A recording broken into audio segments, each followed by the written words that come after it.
All right, everybody, it is time. It is Friday. It is Sensei Chat time. So excited to have you. There's so much to go over today. We are going to get into what's happening with Bitcoin. We're having some record-breaking moments in crypto. November should be an incredible month. I also have some information to go over with XRP. There is a new document that just got released from the Treasury going over how blockchain can actually help treasuries, stablecoins, CBDCs. We're going to talk about that as well. We're going to get into virtuals. We're going to get into some meme coin news. But first, I'm excited. I'm excited again to have Paul, the founder and CEO of Biga. What is it, Paul? Is Biga? Is it gaming ecosystem? What am I missing at the end of that? Biga was good. Biga's good. Incentivized gaming arcade. There you go. See, I didn't have the acronym. It's been so much, but I'm so excited to have Paul here. We're gonna talk. Biga was actually is one of the projects that Cryptonairz members had the access to get into early, and this is going to be launching really soon. And so I'm really thankful to have Paul back on the show to talk about all the amazing, incredible things that they're doing behind the scenes to get ready for their launch. So without further ado, let me introduce Paul to you guys. Man, I'm so excited to have you, Paul. Talk to us about what's coming up for Biga. When are we launching? What are we launching with? What can people expect? I think people are really excited to hear from you. Yeah, thanks for the intro, man. It's a lot of energy. Okay, so we're actually setting our launchpad date for the first week of December, so that's all going ahead now. Really, we're just all about visibility for the next sort of few weeks, right? Raising our profile, making sure people understand, and that's kind of what I want to get into. I remember in our last chat we spoke about some of the mechanics of Biga, what makes it special, as well as I made a small announcement about our new staking platform that offers a real USDT yield, and that all sort of plays into the whole lever angle with how tokens integrate into their protocols, right? And as we lead into this, I mean, I've been holding this back for a long time. I mean, it's written in our white paper, so if anyone's inclined, they can go read about it. But, you know, most people don't really go that deep into projects, especially when they aren't sitting on any tokens or it's not live. There's no like financial incentive to really get stuck into the nuance of things, right? So now that we're coming out to our TGE, though, I really want to get into the details of how tokenomics works. As we all know, you know, tokens are generally very, very superficially integrated into a lot of platforms and protocols. They are mostly extractive, and I'm very, very proud of what we've built with Biga. I think it's a huge sort of quantum leap forward in token design, and I'm gonna get into a couple of controversial things that I think a lot of people will sort of cringe at. But yeah, anyway, I thought I'd just give a little outline there. Really quickly, before we do this, I didn't mean to interrupt you. So there's going to be people on the call today that don't know what Biga is. So do you just want to touch base, maybe 30 seconds or a minute, on what Biga has built, what it actually is, and then we can get into the controversial stuff that you want to drop into? Yeah, sure. I'll simplify it, right? So what we've done that no one else has ever done before is we've turned levels in games into assets that you can actually own. So on Biga Arcade is essentially just an application that hosts hundreds of games, an unlimited amount of games. We build all of ours internally right now, but we have built it as a host platform to host third-party games as well. So if you're a developer, you can deploy your game on our platform, plug into our revenue stream. Perfect. But what's really significant about what we've done is turning the levels in games into assets you can own, right? Okay. So here's a simple example. In any game in our arcade, you come on, you pay $1. If you lose, you lose. But if you win, and get the high score of that particular level in that particular game, our smart contracts acknowledge your wallet as the brand new level owner. So now everyone else who comes to play that level, to play that game, pays you instead of the arcade. So that's kind of the big innovation from a product side. So what that really allows us to do is essentially turn gaming into sort of poker, but instead of playing like Texas Hold'em or Omaha, you compete against millions of other players on a variety of different games with different skill sets. So we've just turned it's just a very fun environment, and it's built to scale. We want to have sort of, you know, hit the 100 million monthly active users sort of mark over the next few years. Yeah, that's the product in a glimpse.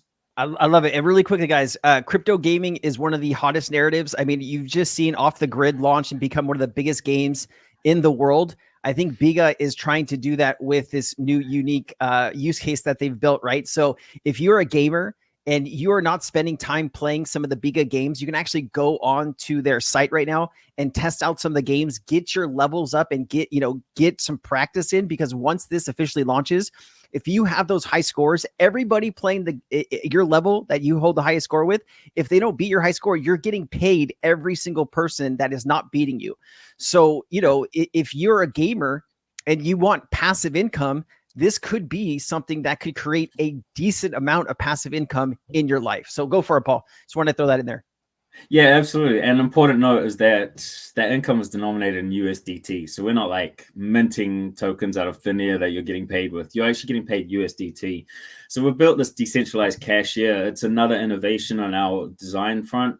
It's a decentralized cashier, non-custodial. To access the Biga arcade, you have to use Biga tokens. It's like our arcade currency. But to get them into your account, you have to deposit USDT into the cashier. So if you put $100 USDT into the cashier, you get $100 of Biga credits into your playable account. You go and play whatever you want to do. That USDT is locked in the cashier. So every single dollar in our arcade is backed one-to-one. So we've solved the liquidity issue. We've solved the inflation issue with all gaming. This is like total end-to-end world's first innovation that is commercially applicable and completely scalable. Music to my ears, brother. All right, let's get into that. Now that people understand what you've built and how important it could be for the entire crypto industry, right? I mean, I think there's going to be other projects that could really start to copy your model if it shows to be extremely successful. So what are the things and the topics that you wanted to talk about and touch base with now that we're all caught up? Yeah, on that note, I'm all about co-opetition. So I want to see people modeling, having better economic models for their games. It does no one any good in the industry if all these games are flopping because of poor economic constructs. We're never going to reach mass adoption if everyone's getting rugged because, the incentive mechanism and the underlying architecture just fails, right? And people just lose money. So by all means, I hope that we set a new benchmark and people copy our model. We all sort of tide lifts all boats, and the better we all do, the more people on board. So yeah. Now, okay, I've been waiting to get into this because and you guys are the first I'm sort of dropping it on, but everyone hates when a founder talks about token price appreciation or anything speculative. And I'm completely overriding that. I understand why, because usually it's speculative in nature. They have no real control. So I don't have any control over market movements, or I'm all about free market. I understand how it's all going to play out to some degree, but I don't control markets. However, Biga Arcade from the day it launches, this is kind of obscene to talk like this, but Biga Arcade from the day it launches, it opens at a 0.0003 cent per unit, but it is algorithmically programmed. I mean, it is designed and mathematically guaranteed to go up a minimum of 333x over a certain time period. Now, that sounds super scammy. I know what that sounds like. But I can explain exactly why. So with our decentralized cashier, the way we've modeled it is another innovation and another issue that a lot of Web3 games face, right, is that they have an asset base, whether it's NFTs or tokens, that fluctuate freely on the free market, right? So they have no control over the cost of their game, essentially. And the other problem with that is, well, that's the first problem because, for instance, Axie Infinity started the bull market 2019 or whatever. What is it, like $20 to buy in? By the end of... Never played Axie Infinity, but...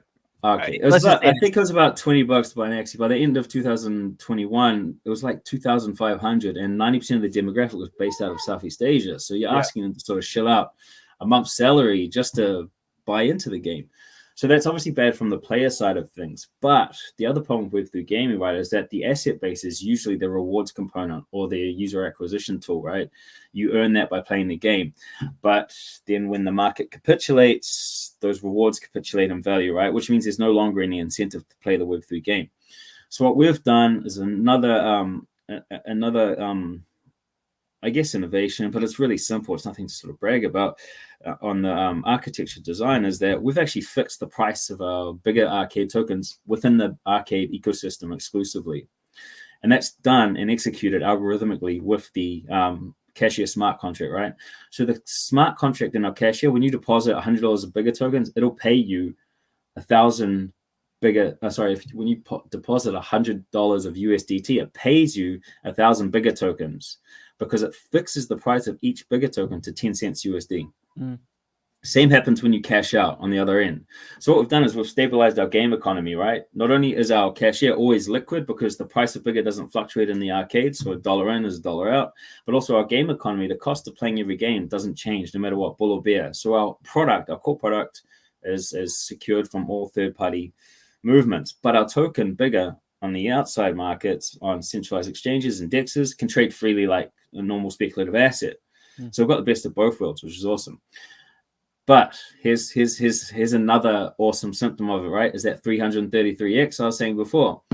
It trades on the open market for 0.0003 cents day one. But it's being bought up to 10 cents per unit on the arcade, right? So if you look at the cashier, it's essentially a reseller of our Biga tokens. It needs to stock up inventory of Biga tokens to sell to gamers who want to play in the arcade, right? Now, where does the cashier acquire those Biga tokens? It buys them off the secondary market in perpetuity, just constantly buying them, right, to feed the arcade demand. So you, as a holder of the Biga tokens in the secondary market, are essentially buying them at a huge 333x discount to what their real utility demand is. And this is guaranteed. It will happen no matter what. The only question is, right, how long does it take to go on that journey from total supply out here being bought up into the arcade? And that is manipulated by four things, right? One is the arcade, just straight up demand. The more people that play and the higher the frequency of play, like the more times they play, obviously the more tokens are burned. And so that's another key component I didn't talk about before. When you withdraw your money, so let's say you deposit $100 worth of USDT, you get 1,000 Biga tokens, you capture a ton of levels, you earn $10,000. When you go to cash out, right, we perform the swap for you. So the cashier actually burns those Biga tokens and sends your USDT to your nominated account. So every withdrawal is burning all the tokens. So every token that goes into the Biga arcade is essentially burned forever. That means it's a complete diminishing supply, all bought up from the circulating market. That's the world's first. That's going to happen over time. Like I said, there's four levers that change. It's guaranteed, and there's four levers that change the duration of that journey from 0 to 333x. First is the demand in the arcade, right? How many people are playing and how often they're playing. Second is how many people are just buying and holding as investors just to enjoy that sort of 333x journey, right? They're going to take them out of the circulating supply. As you reduce supply, obviously, that's going to expedite the price because the cashier demand's constantly buying up. Third is obviously trading environments, people who are price agnostic that are just trading the volatility and stuff. Obviously, they take more tokens out of supply that goes in their wallets and trading environments like exchanges and DEXs that, again, reduces the available supply that the cashier is buying all the time. And fourth is our staking platform. So our staking platform offers a real yield in USDT. So you can buy, passively hold Biga to enjoy that 333x journey, while also generating a USDT paid out monthly into your account for staking. So those are four different levers that will change, that manipulate the time it takes from 0.0003 all the way up to 10 cents USD. And once it gets to 10 cents USD, all sorts of hell breaks loose then. It's very fun. I'll get into the economics of that later, but it's great. Anyway, I think that's probably enough to get into. Have you done some forecasting on how much money would actually need to come into the arcade, or how many players would need to come in to really kind of make this 333x happen? Like at what point do you see, like, is it 10 million, 50 million, 100 million? Like, do you have any idea? Well, there's too many variables involved, right? There's those four levers, of course, but there's also how many games we load. So every single game we deploy on the arcade is essentially a brand new token sink, right? Because people rush to capture those levels first. Because if you're one of the first owners, you just get all the USDT paid to you while people are getting good at the game. You know what I mean? So it pays to be very early in our arcade, for sure. But every single game we drop, we'll obviously take tokens out of the supply, ship them, and lock them in that game until they're withdrawn. So there's another variable, right? The other is how frequent people play. So obviously we've drawn up spreadsheets that we can change the variables on to see how quickly it has, but there's no set term. This is all a mystery, and there's the fun of the speculation of how quickly it happens, obviously. But we've seen what happens in crypto assets when they're just driven purely off narrative demands. Meme coins are a great example, right? We see price velocity. What happens when you have a token that has this kind of genuine sync? No one's ever seen this before, so I'm very, very excited to see how it all plays out. I love it, man. You did have a question from one of our members. Tokens burned, says tokens burned by cashier. How would the supply issue be handled in the future? I don't know if you need more information on that question, but if you can. No, I really want to get into that, but that really is just a later stage announcement. So essentially, eventually, right, tokens available in the secondary market. If they aren't all bought up by the arcade by then the price will reach equilibrium with arcade demand, right? So at that stage, what our arcade does, I'll go into the nuance of it later because it's something I'd like to talk about in depth when we're about halfway through that journey, about 155x on the way up and about half the supply is still remaining. I'll get into the nuance of it. But essentially, we start minting on demand, and that revenue, I'm sure you can guess where that goes. Straight back to all the users.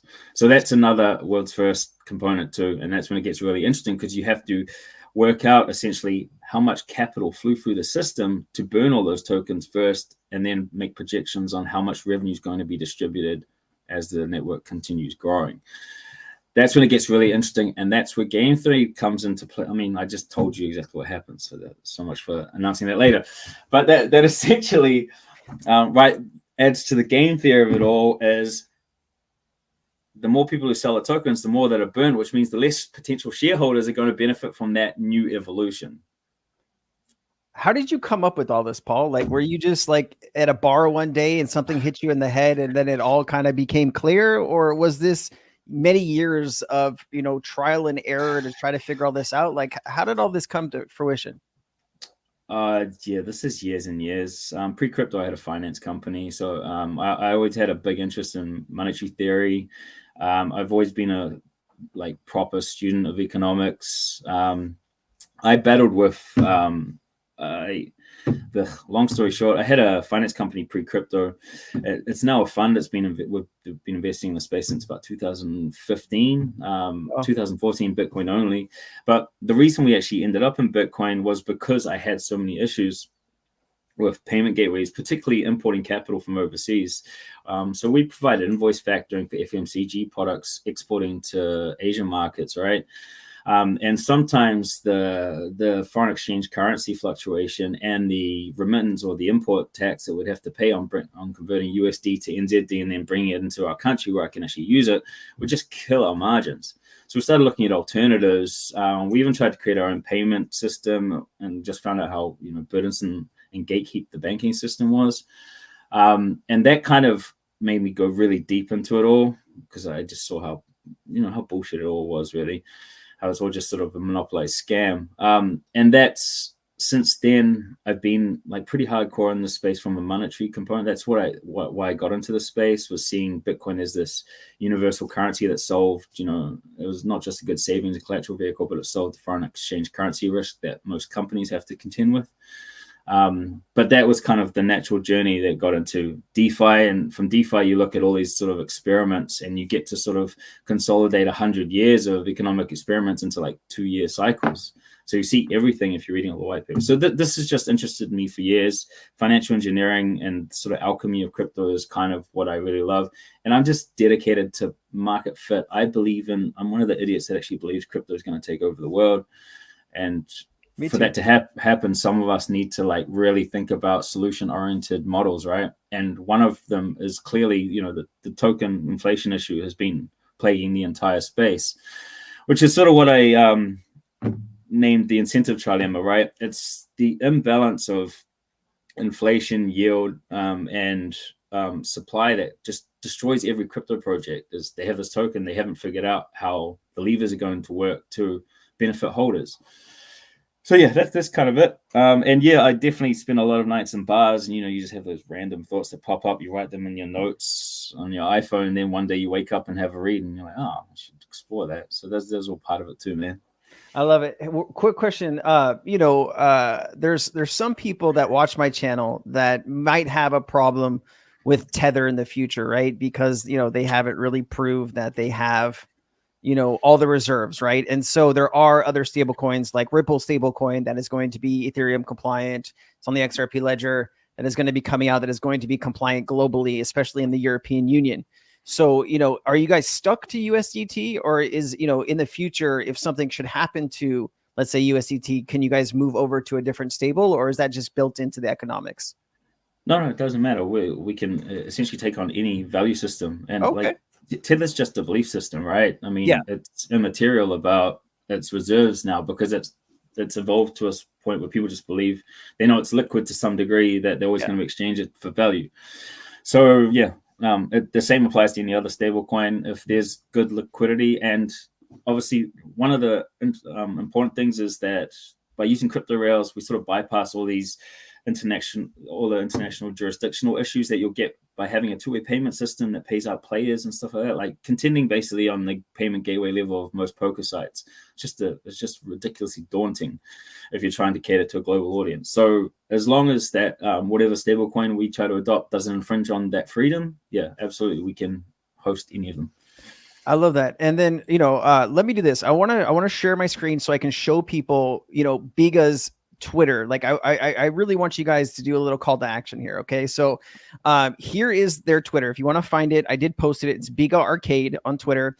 And there's a link tree here. So if this is sounding like this is really cool to you, because I know when Paul talks, I get excited because he really does know what he sounds like. So let me just share this one instead. So you can actually register to play on Biga. So you would just click register to play. I have to keep sharing the new tab. I do apologize. It keeps jumping from that new tab. So this is where you would put in your email, password, and then you would register. Okay. And then you could actually go into the game. How many games do you have up right now to test, Paul? So right now there's only 8 live. It's important we keep it limited because obviously we don't want our early guys having complete dominance over every game before we even go live. But we've got another 30 or so that are dropping over once we launch, and we'll have hundreds within the next 12 months, essentially. They're all sort of mini games for now because mini games enable us to simply A/B test all our economic models, all of our assumptions, to refine what's working and bin what isn't. But we've started scaling our games considerably. So we've got like an FPS, an MMO, and all that sort of stuff under development. So the games are going to get bigger and bigger and more challenging. Awesome. And so I have it pulled up here on the screen. You should be able to see this. Let me just double check. Yep. So here are the games that you can log in and test play now. So like you said, there's about 10 games here that you could try to develop your skills, right? These are not real costs, just total revenue generated. This is, these are all this like test dollars here. But, if this sounds like something that you think you could be good at, get in here and play around, see if you can master a few of these games. And then when Biga goes live, this could really turn into something. It is going to turn into a lot of money for some people, right? Yeah. And if you are skilled, it could turn into something for you. So here's some interesting stuff. So I always think about scalability, right? And there's an issue with certain games. If it's a single title, there's always going to be a few Michael Jordans of that game that are just going to dominate and claim majority of the rewards. But our model is fantastic. It's a real scalable system because not only can you just be very good at one single game, you can't dominate the entire arcade, right? So there's different skill sets for different games, different game mechanics, and everything like that. But what our data has also shown is that the people who are making the most money are actually the grinders. So people that just grind more, and they're very careful about their ROI. So how much dollars they put in versus how much they spend and how much they expect to capture. So working out all these different models is very, very interesting. There's ways to make money in a whole plethora of ways on Biga Arcade, which is really nice for scalability. Essentially, you can't really excite a mainstream audience if they know that only 2 or 3 people are always going to claim all the rewards. But if thousands of people know they're going to win hundreds of thousands of dollars, then it gets very, very interesting, right? Man, it is exciting. So guys, do me a favor, go out, test some of your skills, see if some of these games speak to you. And as Biga launches and puts more games into the ecosystem, man, I want to hear from, if you're mastering levels, if you're making money, I want to hear after Biga launches how much money you're making, because I'm very interested. Paul, is there anything else you wanted to share before we end here and I jump into some Bitcoin news? No, I think I've overshared, to be honest. You did, but you did good, man. I love it. You guys pulling it out of me. I appreciate you guys a lot, though, and thanks for the chat. Always an honor, brother. Excited to see what you guys do, and thank you for your time, Paul, as usual. 100%. Take care, man. Later, brother. All right, guys, let's get into the news. It's always good to see Paul, man. This is such a fun job. You get to meet such incredible builders in the space, and Paul just has that energy, man. He's oh man, I thankful to have met him, man. He's a good cat. So let's get into it. All right. So, all right, here we go.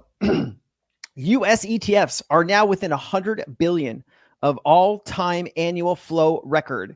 If they can continue their $4 billion a day pace, they will end up at 970 billion with legit shot at 1 trillion, easily beating the old record of 910 billion. That said, markets have been a utopian this year. A nasty sell-off could definitely slow down this train.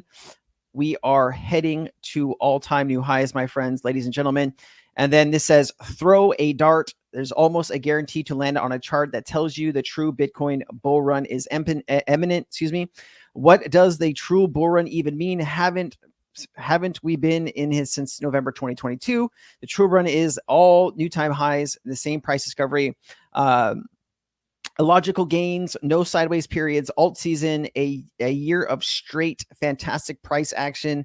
That is what we're on the brink of. Within the weekly Chalkin money flow has bounced from the same amount of support that we see every bull run. The first overheat cross is complete, and this next mid-cycle overheat, there will be 2 cycles tops to go. Everyone's forgotten what the fun part of crypto looks like, but they will be soon reminded, right? So we are really entering the heat zone, my ladies and gentlemen. It is going to start getting really exciting. I'm going to show you this whole new Treasury document here in just a little bit. I don't want to get into that just yet. Bitcoin is going to go. I've seen so many posts talking about Bitcoin going to 100,000, maybe even 150,000. We'll have to see. Bitcoin is going to 100,000. Tether USD FUD always marks the market bottom. January 2019, Bitcoin pumped 268% after Tether FUD. December 2020, Bitcoin pumped 255% after Tether FUD. June 2023, Bitcoin pumped 200% after Tether FUD. What will happen after this Tether FUD? There has been some actual FUD going around about Tether, so this is what the person is pointing to. Michael Saylor is actually working on, I should have that here too somewhere. Hold on, let me see. Michael Saylor wants to put another $42 billion into Bitcoin over the next few years. And I mean, the guy's just, this guy might be the next Elon Musk of the world as far as how much money he actually has. I think they're trying to get to 1 million Bitcoin in total. MicroStrategy is. He says soon every billionaire will buy $1 billion worth of Bitcoin, and this same shock supply will be so great it'll stop measuring Bitcoin in terms of fiat. But yeah, because once you get Bitcoin and it clicks in your mind, your immediate reaction is, oh, I got to hurry and buy as much as I can because someone else is going to go take all my Bitcoin away from me. So like in 2020, when I started buying Bitcoin, I was thinking, oh no, I got to do this in a hurry because someone's going to figure it out and the price is going to 10x and I better get it before it 10x's. So, I mean, that's a natural reaction when it finally clicks in your head because you're thinking, why wouldn't every billionaire in the world go and buy $1 billion of Bitcoin, smash buy it overnight and just to make $1 billion? Because why wouldn't they just want to make the $1 billion or 5 billion or 10 billion or any amount of money? I mean, Bitcoin, it feels like in the early days, the infinite money glitch, right? But infinite money glitch. I've shared that before here on this channel, exactly what he was talking about. If you don't know that MicroStrategy goes out and they're basically borrowing money at rates as low as 0.8% to about 1.7%. And they're going out and they're buying Bitcoin. They're making about 55% profit per year with Bitcoin. Because I think Bitcoin has an average return rate of like 57 or 58% per year. close to 60, and they are just crushing it with MicroStrategy right now. It's the infinite money glitch. Elections are coming up. Bitcoin always goes parabolics after the elections. This is talking about the U.S. elections. If you've seen, this is 2012, this is 2016, 2012. Excuse me. Did they have the right year on this? I feel like this should be 2020 and they screwed that up. But anyways, I think you get the I think they screwed up this part of it. But anyways, you understand that we are about to start taking off here. If you take a look at November, there's some insane Novembers in previous history. You can see like Bitcoin in 2013, 449%, 2017, 53%, 2020, 40 plus 42% in 1 month. It's going to be interesting to see where Bitcoin is as far as the ending for this month. Last year, we did plus 8%, and then December plus 12% for Bitcoin. So you can imagine these next 2 months should be pretty amazing for us. $1 million Bitcoin is maybe around the corner. US spot BTC ETF exposure surpassed 1 million Bitcoin under management yesterday after the IBIT experienced the biggest daily inflow ever. So IBIT just reached 1 million total Bitcoin, which is pretty insane. Here you go. Total spot Bitcoin ETF trading volume surpasses 4.5 billion in just a day. Ladies and gentlemen, in just 1 day, BlackRock bought $3.3 billion worth of Bitcoin. Fudge muffins, right? It's getting kind of fun. It's getting kind of fun. All right, let me get into this really quickly. So the U.S. Treasury drops a 17-page bombshell report on digital assets and tokenization. I did a video about this on my YouTube channel. It'll come out tomorrow, but I want to give you guys the gist of what's in here. So I'll post this in Cryptonairz so you can take a look at it. If you want to find it on Twitter, you can just there's a bunch of people that posted this. This James_6 8J. This is the gentleman who posted this that I stole it from. So let me show you this. So it talks about trends in digital asset growth and usage, rapid growth from very low levels. So if you take a look at where crypto Bitcoin was, 2015, 2016, it wasn't even registering on this map. Now you're talking about a total crypto asset class when this information was taken of about $2.4 trillion, Bitcoin equaling about 1.364 trillion. And this actually has just, stable coins markets, treasury bills, total real estate market cap, a lot of information's in here. But this also talks about stablecoin growth, right? I don't really need to get into all of this with you. It's kind of not as exciting as some of this other stuff in here. Growth in stablecoins has resulted in a modest increased demand for short-dated term treasuries. As you know, stablecoins are they have to be backed by assets, or they're supposed to be backed by assets. Usually what backs this is treasury bills. You are having countries like China and other BRICS nations that are trying to move away from the US dollar and away from treasury bills. So you need somebody else or something else to start buying US treasuries, right? Because if we start having just a one-sided sell-off of treasuries and you don't have something to kind of make up the other side, the whole market could get really squirrely. And so with, Tether, USDC, Ripple stablecoin, and other there's going to be other state stablecoins in the US. There's a few states that are looking at creating their own stablecoins, or as well as maybe there's a possible CBDC stablecoin that comes out that is backed by US treasuries and other things too. But you can see where I'm going with this thought process. It does talk about rapid growth and massive volatility might lead to future hedging needs to flight to quality demand for treasuries. It does talk about BlackRock ETFs, MicroStrategy, and some other ones. Structural demand for treasuries may increase as digital market asset market cap grows, both as a hedge against downside price volatility and on-chain safe haven assets. This does get into parallels between the digital asset ecosystem and existing financial markets. So down here is kind of the, you have in dark blue, somewhat developed markets. Lighter blue is ongoing development. Kind of lighter gray is preliminary pilot projects. And then kind of white is expected in future. And so you can see like this is dark blue, and then some of these are lighter. So you can see that over here is money-like assets, and then tokenization, the tokenizable assets.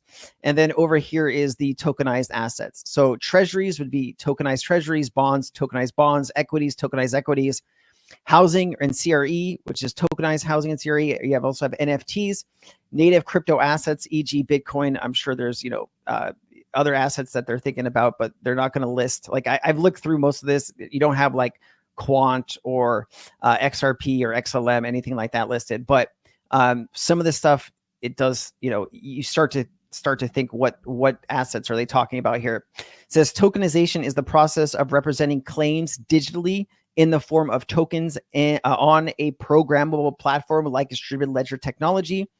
Tokens can be issued in native form on the DLT platform, or they can be digital representations of existing assets. Talks about tokenization has the potential to unlock the benefits of programmable, interoperable ledgers to a wider array of legacy financial assets. Talks about key characteristics of benefits of tokenizations. Talks about core and service layers, smart contracts, atomic settlement, composability, fractional ownership of assets, promise of a tokenized financial market infrastructure. If you listen to somebody like Larry Fink talking about the tokenization of stocks, bonds, we do know the derivatives market is being looked at to be tokenized. That would be $1 quadrillion in the public market of derivatives. That would be a lot of money to come on chain. The benefits of tokenization extend far beyond and are independent of native crypto assets like Bitcoin, as well as public permissionless blockchain technologies those assets have popularized.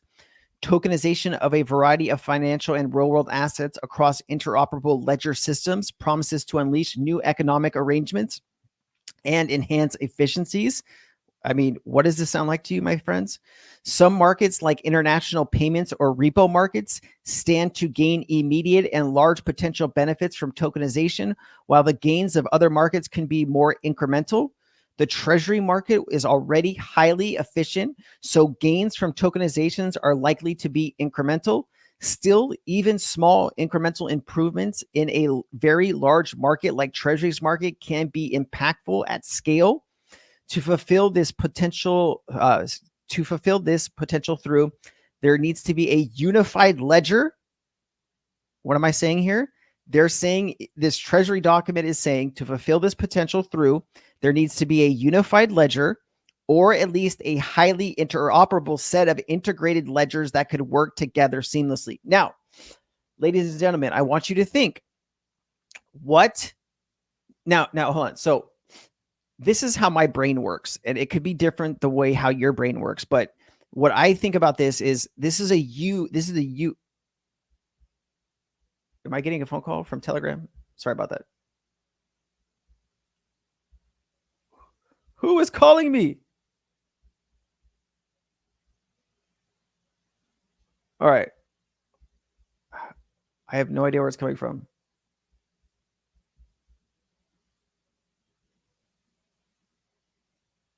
Okay, I'm so glad that stopped. Sorry. I don't know what I have open. I have so many things open. I do apologize. But getting back to this, talking about a unifying ledger, when you're talking about US companies, right?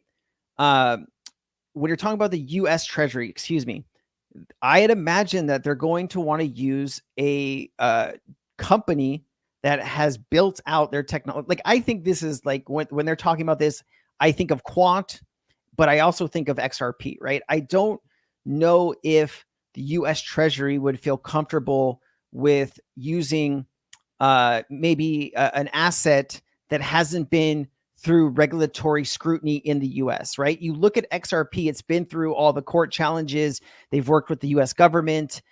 They've worked on ISO. They've worked with the BIS. They've worked with all of these things that are being built out, right?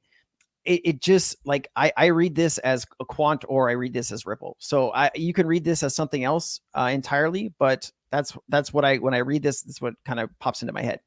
Legacy systems are built individually, maintain ledgers that are often siloed, with a need for complex messaging protocols between institutions maintaining these ledgers. This creates a significant inefficiencies and settlement fail risk of a variety of transactions, which tokenization of a unified ledger could help streamline. Excuse me. These ledgers will also need to be developed under the auspices of central banks and the foundation they provide, right? So this also reminds me of Quant and XRP, right? Because when you're talking about central bank digital currency, the two biggest companies in the globe right now working with central banks are Ripple and Quant. The full potential of tokenization requires a monetary unit of account that demonstrates transactions, accompanies this the means of payment, and accepted without question by market participants. I mean, in a similar manner to how privately issued wildcat currencies were replaced by the government-backed central currencies in the late 1800s, central bank digital currencies, CBDCs, will likely need to replace stablecoins as a primary form of digital currency underpin token transactions. That's an interesting little line there. It does talk about key ongoing projects in tokenizing U.S. Treasuries. The tokenization of U.S. Treasuries is a relatively new trend, and most projects have yet to scale. Some are notable public and private initiatives underway as follows. Tokenized Treasury funds provides investors across two tokenized forms and treasuries of blockchains that behave in many ways like Treasury ETFs or government MFS. The largest of these funds are BlackRock's BUIDL fund and Franklin Templeton's on-chain U.S. government money fund.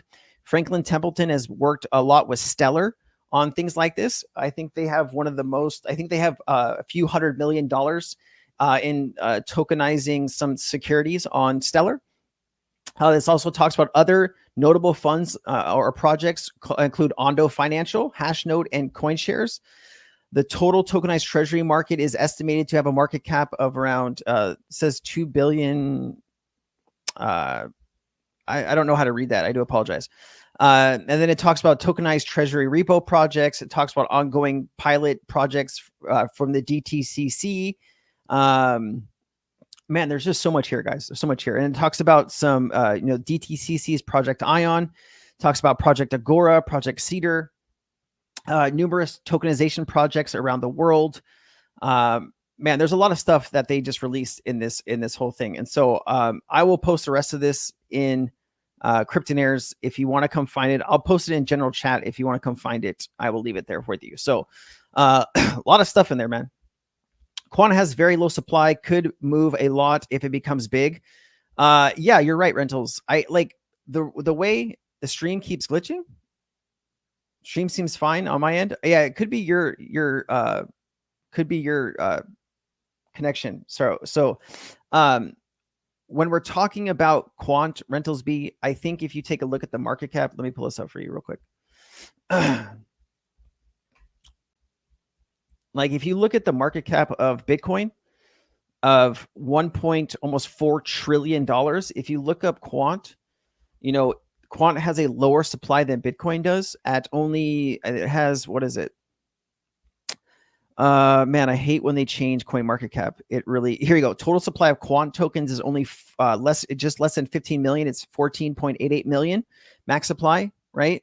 So, eventually, if Quant is going to be adopted by central banks and be the unified ledger, I'd imagine that the Quant price would be astronomical. I could see the Quant price going into the thousands, right? If you can see Bitcoin at 50,000 or 60,000, eventually, if central banks do take over the world and you need Quant's unified ledger to do most of that, this should be, trillions and trillions of dollars in market cap. So, yep. We'll see how that goes. This is just some other weekly news that's come up. Bitcoin dips below 70K. Immutable replies to SEC's Wells notice. So I guess the SEC is looking to maybe sue Immutable. I didn't hear that anywhere else yet, so that's pretty interesting. Bitcoin ETF volume was about 3.17 billion. VanEck invests into Web3 gaming. October is the third best month for Bitcoin this year. Git wallet hits 6 million users in 3 days on Telegram, which is crazy. Crypto.com acquires Watchdog Capital. Bitcoin clears 500 million in open interest. And then you have Florida State CFO backs Bitcoin. A lot of stuff happening around the space. Institutional investments in Sol. DApp surged 54% to 173 million in quarter 4. A lot of stuff happening on the Solana ecosystem. Turkish investors now favor crypto over real estate and stocks. That's interesting. Excuse me. What's really interesting is I would imagine that a lot of Chinese investors probably are not interested in putting a bunch of money into the real estate market right now because it's so volatile. And when you have 70% of people's wealth in China in real estate, people want to look other places. And so they're going to look at the US stock market and they're going to look at the crypto market, in my personal opinion. So you do have investors from all around the world are looking at other markets to put money into. Tether announces the launch of the Dirham Peg stablecoin on the TON ecosystem. That's interesting. Market Insight, Coinbase just marked its steepest daily decline in 2 years, tumbling 15%. Now, this is interesting because if retail was truly back at a large scale, I would imagine Coinbase's stock price wouldn't be dipping 15% in a day. I don't know. I don't know what to think here, right? I think if we're, looking back at the last bull market and where Coinbase stock was, I mean, this should start picking up over the next 6 to 12 months while retail does hopefully come back into the crypto market. But right now, this is kind of giving me a little bit of pause to the larger overall looking at the market. Virtuals protocol, I want to get into this really quickly. Create and co-own on-chain AI agents on Base. Imagine millions of Luna virtuals join the community. So I've been talking about this to you for the last few weeks. I have purchased 4 projects, and I want to go through those today of which ones that I have purchased. I put about $20,000 into virtuals over the past few days. And what have I been buying? Well, I bought Masato. This is up 103% just in the last day. I bought Convo. This is up 62%. I bought Velvet Unicorn. This is up 178%. And I also bought some Game. So these are the 4. These 4 is the ones I just put about 20 grand into. I put the most into Velvet Unicorn and Game.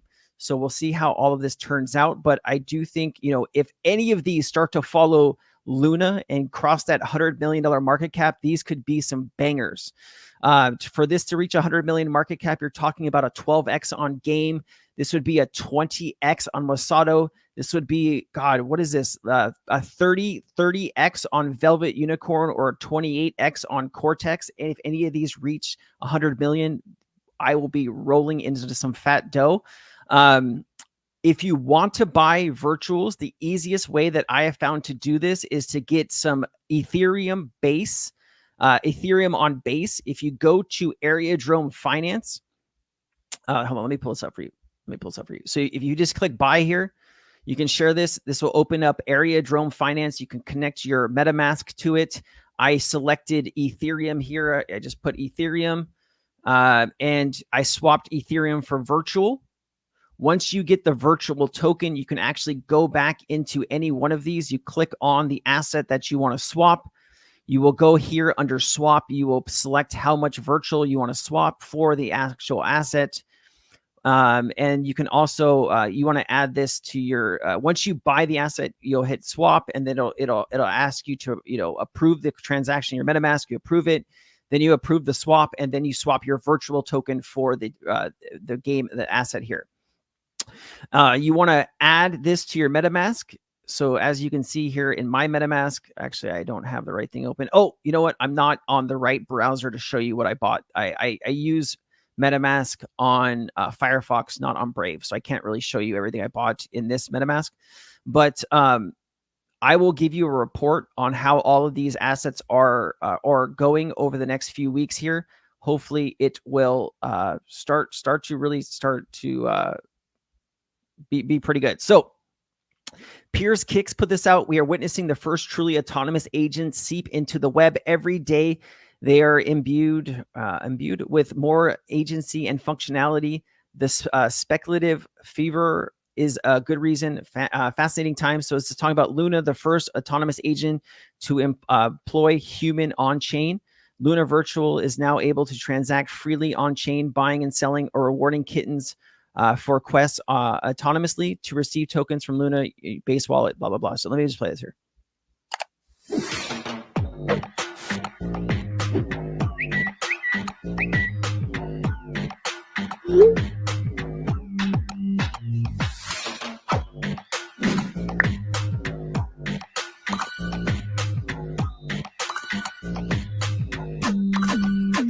Kittens, your job is to serve Luna. All right, like guys, you know, you look for narratives in the crypto industry that could blow up really big, and I'm taking a bet that this is going to blow up really big. So we'll see what happens. I have one of those feelings, and when I get one of those feelings, oh, do I put money into those feelings, because I have been right a lot of the time before, and this just feels pretty good. So this was actually mid-October. This week, post-launch Guns by Gonzilla reached 4.5 million transactions in 24 hours, paid off the grid. Streams stopped on October 12th, but on-chain activity keeps ramping up days after. Base is the third most used chain after Solana and Tron, and it hit an all-time transaction high. Gonzilla Games is the Trojan horse. Stay tuned, guys. It is going to be on. There's a lot of Cryptonairz members that actually had the chance to buy Gonzilla nodes. I think those nodes are going to print money for us. So that's going to be really, really good. Also, Superverse, guys, we've talked about this in chat over the last 12 months. Superverse is stepping into the ring of karate combat, first crypto sport in the ultimate full contact striking league. Let me play this.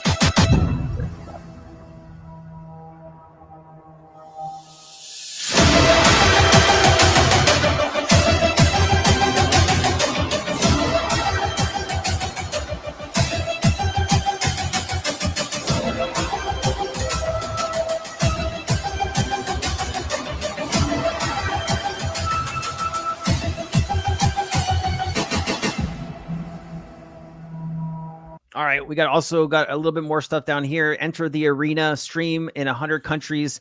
Talks a little bit more about hundreds of millions of views each month, 100 plus fighters with exclusive contracts, 6 million followers across social media, built for fans, by fans. Talks about more karate combat. If you are wondering what token I am talking about, it is, of course, Superverse. Right now, the market cap is 637 million. We have been talking about Superverse from last October. If you remember, I put this into your ear. This was trading around 7. This is trading around 7 cents. Now this is at $1.31. You know, gaming it's big, man. It's big. Solana's chain GDP reached a new all-time high in October, both in absolute terms, $300 million. And in market share, it means 45%. Chain GDP takes the sum of all fees collected by projects on a network. In October, Solana projects collected more fees than projects on Ethereum and L2s combined. Guys, it is happening on Solana. All right, who was in chat last October when we were looking at Solana at $17, and I gave you my personal view of where I thought Solana was going to go in this bull market? Who remembers? Seriously. I told you what, $500-600 that I thought Solana was going to go to. Like, if you were here and you were listening and you were paying attention, this was an easy play for you. We've been talking about this for quite a long time. All right.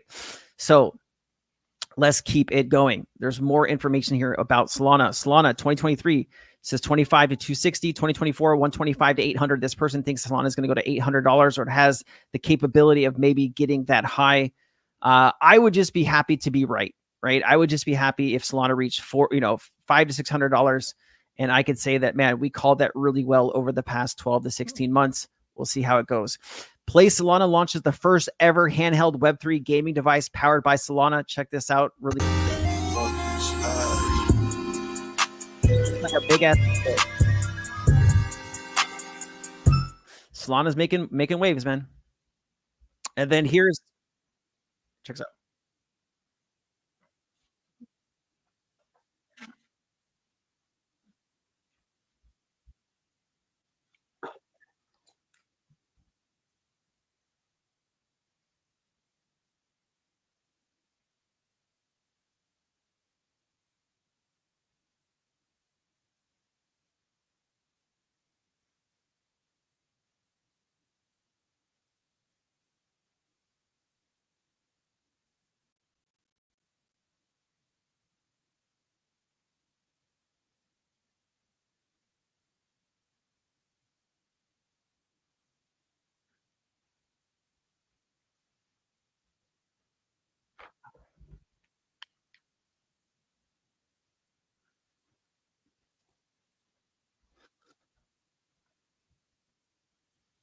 All right.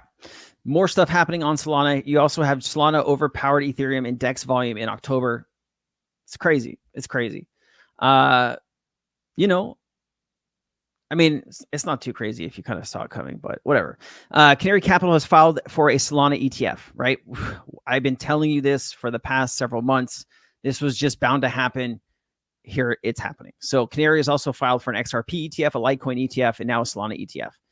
I'd imagine you're going to see every big player in XRP ETFs as well as Solana ETFs, right? That is coming, my friends. Let me see. Just kind of going over some top meme coins in October. FWOG, right? 262%. SPX is up 382%. Giga is up 100%. Retardio is up 142%. And some of these other ones, while BTC is up 10, Solana is up 10. Ethereum is down 3.32%. Vista also took off too, right? Like Vista just went on a tear over the past. Look at this. It's up 82%. Hold on. Check this out. Damn, Vista's at $68. Holy smokes. All right. Man. So we started talking. I looked at my records in Cryptonairz. I started talking to you about Vista right in this area here. Now, if you didn't buy it right away, and hopefully you listened to me kind of sound the alarm that Vista was going to be big, and you could have bought down in any of this time frame, right? If you would have bought in anywhere, in even the $15 range to $20, you're up 300-400% on this, right? This just went insane, and this is up another 82% in the last 24 hours. I was even mentioning this over the last few days in Cryptonairz that this just popped off, and it popped off another 82%. Wow, that feels good, man. That feels good. If you want to know, Ether Vista, this is what we talked about just 2 months ago. A new standard for decentralized exchanges built for Ethereum and layer 2s. Here is the Ether Vista app. Well, I'm not going to really connect everything here, but I don't want to connect. I don't want to connect to my wallet. Okay. What questions do we have from the audience here? Oh, I'm not even sharing my screen. Stream seems fine on my end. Did my screen stop sharing? I was showing this. Sorry. Maybe I canceled it on accident. But yeah, the Ether Vista, man, it just took off, bro. It just took off. It took off. He always goes before checking it's running. I get into it, John O's. Sorry. I get the intenseness, and I just go off. All right, let's get some questions. Who has questions about the market, about anything we went over today? We'll chill and just get into some stuff. What are you guys looking at? Where are we going to make some money?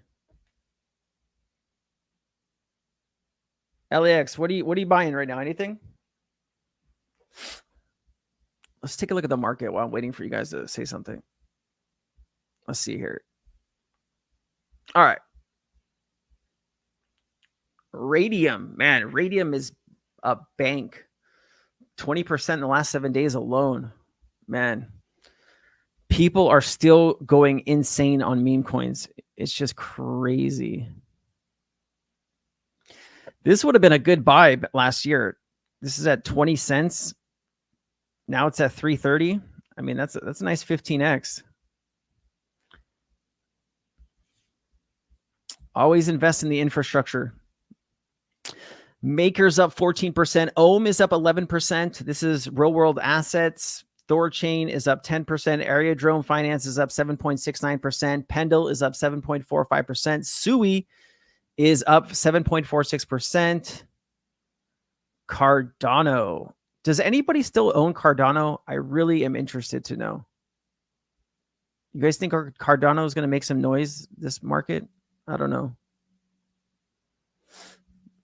Some stuff is down though too, man. Look, AVAX is down 4%. Quant is down. Man, Quant is at $58. See, you know we are not in a utility market when some of the best utility tokens are just in the shitter. And I think this has to do with just people are still looking for lottery tickets on meme coins. People are still looking for lottery tickets on meme coins. I mean, it's pretty bad, yo. It's pretty bad. It's pretty bad.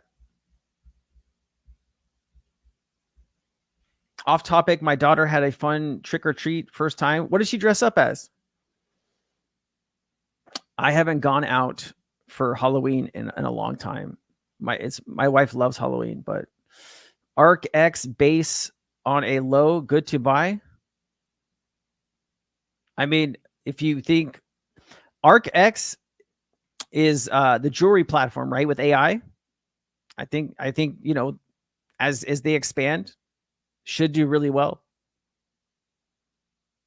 I still hold ADA. If it moves this bull run, I'll sell it. Probably smart. Probably smart. A ghost, that's a good thing to dress up as, man. Not too complicated. My here, you want to see? I think my dad. Let me see here. Yeah, here. I wonder if I can show this to you. Hold on. Let me see if I can show this to you. My dad and a bunch of their friends dressed up as. Hold on, let me see if I can save this. I don't know if I can though. Hold on. Open. Oh yeah, maybe I can do this now. So save. I might be able to show you this to you. Hold on. I don't know how to save photos. Hold on. Import from phone.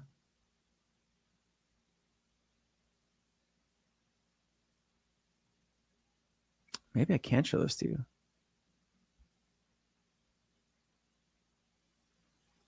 Oh well. My I don't know what my dad dressed up as. He looks weird.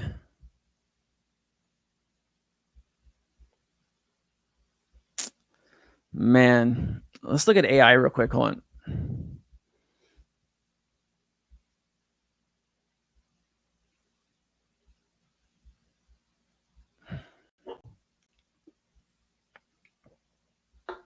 Oof, brutal. PAL AI is up 25%. 01 Labs is up 24%. Track 16%. Virtuals is up 6%. Man, this is just going to get bigger, guys. This is just going to get bigger.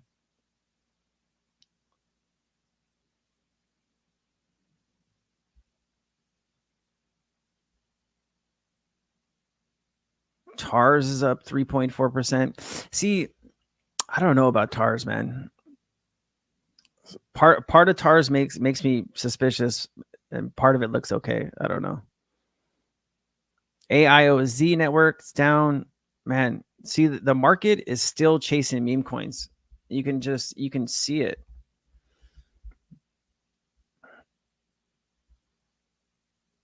You can see it, man.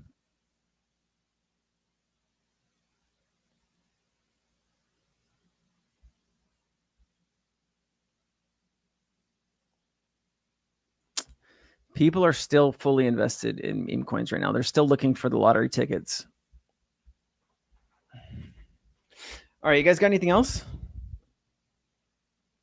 Nick PG says no way, it's a boomer coin. Yeah, I think are you talking about ADA, or are you talking about, what are you talking about?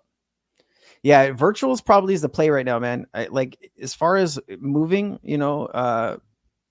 these things have been moving pretty well. I've been keeping track of some of these, and I think, obviously some of these are going to be scams, right? And you shouldn't just jump off the bridge into anyone, but there's going to be some money to be made in these things, bro. And people are going to be kind of, buying what they don't understand too. It's going to be places to make money here.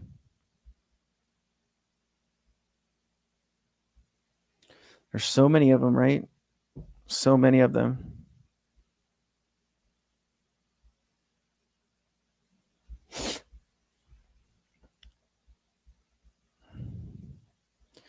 Ones we can depend on. Game empowers AI agents to operate autonomously, processing inputs and generating responses while learning from past interactions. Enhances decision-making and leveraging long-term memory, including experiences, reflections, dynamic personality traits, by continuously evaluating the outcomes of actions and conversations. Game enables agents to refine their knowledge and improve their planning and performance over time.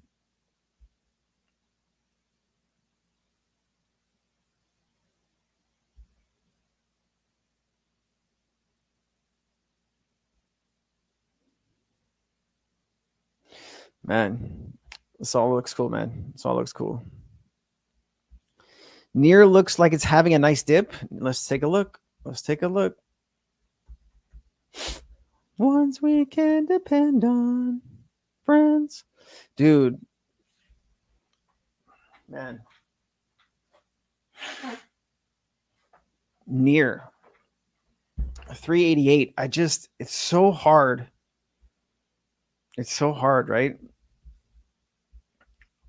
Like, also too, have you seen Polymarket? Like, I would honestly take this bet right now. Oh, look at that. It's come up 3.5%. Yeah. See, like, what using, like, I don't understand the thought process of people thinking that like US people can't even bet on Polymarket, right? Let alone Polymarket is taking in garbage polls about the election. And this is why it's such a lopsided difference. And having Elon Musk talk about Polymarket as like it's a factual basis on what's happening in the US election. This is like, people are smart to take this. People are really smart to take this. I think Kamala will be a next president in the US, man. She's going to be the next president. She has all the momentum, all the movie stars, all of the singers, everybody, right? Like, she has all the momentum right now, man. See how it's closing? And this is going to keep closing up to election. Anyway. Harris going up in polls. Like, people don't understand. Harris has more women are voting right now, young women and women over 65. Some swing states, it's like high as like 58% women are voting over men. Those people are probably voting for Kamala Harris because of Republicans' attack on women's rights in America. I mean, Latinos, Puerto Ricans, you can only alienate so many people, right? And I'm seeing a lot of people that are former people that voted for Trump that are voting for Kamala Harris. Like, I personally think she's going to win. That's been my thought process these last 3 months, and she's been, what's it called? And I'll stick by that. The hidden voters will push her over the edge. I now have Harris by 2%. Like, you are somebody that does polls. Yeah. Okay. I've how I feel about it. I don't want to get into it too much, but she's going to win the election. Did you delete my tweet? Let's see here. I made a tweet about this yesterday, and I know people don't want to hear it, or some people don't want to hear it. Yep, here it is right here. All right. All right, so here, let's just, this is obviously pissed off a few people, but all good. So I said, Kamala Harris has significant momentum right now with early and mail-in voting reaching record levels compared to 2020. Women are making over 55% of the votes in most swing states. Over 50 million people have already cast their ballots, indicating we're likely to see historic turnouts this year. Typically, higher voter turnout tends better for favors for Democrats. Based on the data, I believe Kamala is going to be the next president of the United States. Recent backlash against Trump campaign for Latino and Puerto Rican communities has been swift, and women across the country are mobilizing to protect their rights to choose. Like it's all done. It's all done. It's all done. Yeah, no, leave that tweet up, man. I'll stand behind what I believe in. Anyway, just hope she kicks Gary Gensler out of office, because that's going to be her decision, and I hope she does remove him and put in Hester Pierce would be good to put in to the SEC. Popular poll means nothing. I don't even know why our voters even matter, or votes even matter. Yeah, I mean, you know, it is what it is. No poll shows voters who don't broadcast their votes due to MAGA blowback. Yeah, I know. You know, like all the biggest like crypto banter, right? Okay, so like if you take a look at voters, you have millions of voters that are Puerto Rican and Latino, right? That Trump has basically gone after and really said some really fucked up things about them. That's tens of millions of voters, and those are voters in swing states. Now, I saw Crypto Banter talking about how somebody said something bad about trash men or trash people that do trash in the US, right? And if you look up how many people, like Crypto Banter was making something that these trash men are going to have some big sway of voters in the United States. If you look up how many trash men there are in the US, there's like 140,000, which is not even close to like, I don't understand how some of these people think. I personally think that some of these people were paid to say certain things in the crypto industry. And I think it's kind of disgusting, but all good. I think Harris wins. Question is, what's Trump and the MAGA nation going to do then? Yeah, I think she wins too. I think, you know, I don't want to look back. I don't want to go back to what America used to be, you know, 4 years ago, right? The height of COVID.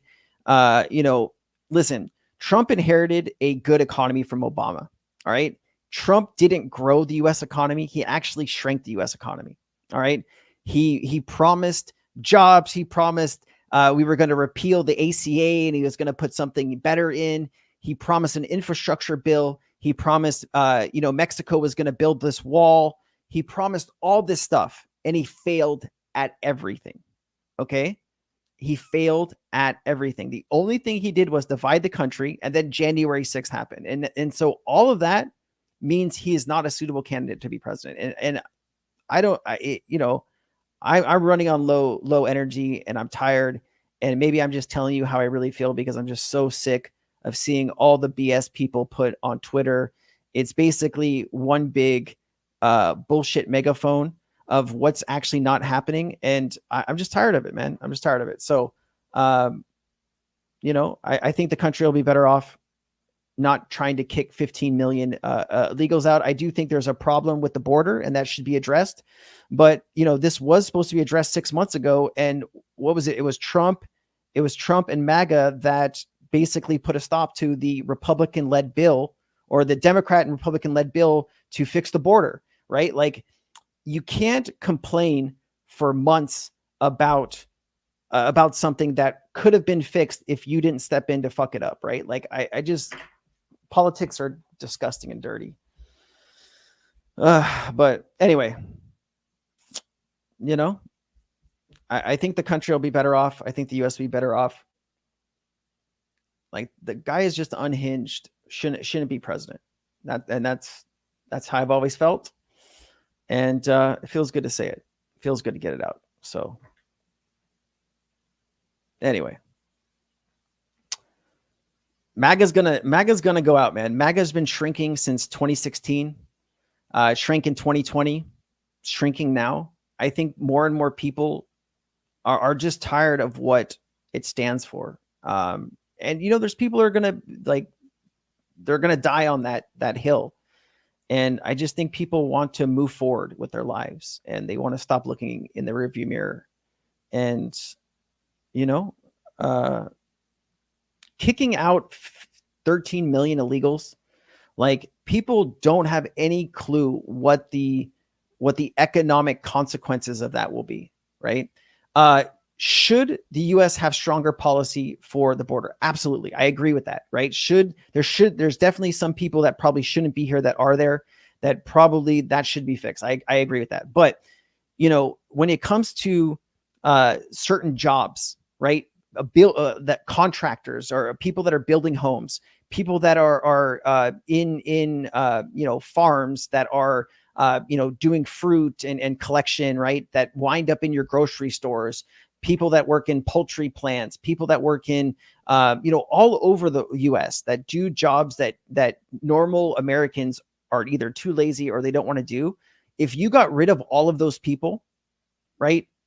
You know how much food would cost to make it to your door, right? Everything would go up exponentially, right? New homes wouldn't be built. New businesses wouldn't be created. I think when you look at the numbers of when the US kicked out, I think it was like 500,000 illegals. It had a negative impact on the economy. And so I think there's a way that you can approach these people to become taxpayers, right? There's just so many other things that we could be doing better with our time than wanting to just, put people in camps and deport them. You would need to hire, to kick out 1 million people from the US, you would need to hire 200 to like 400,000 people, right? To kick out 13 million or 15 million, it would cost taxpayers about $100 billion a month because you have to transport these people. You have to keep them. You have to put them through the court system, right? To deport them. You have to do so many things, right? And think about this, right? You would actually be sicking the US military and stuff into neighborhoods. They would go into neighborhoods inside of the US and start looking for these people, kicking doors down. Like, this is not the America that people want to see. And I'm sorry, right? And I know there's more things that are fucked up with our country, but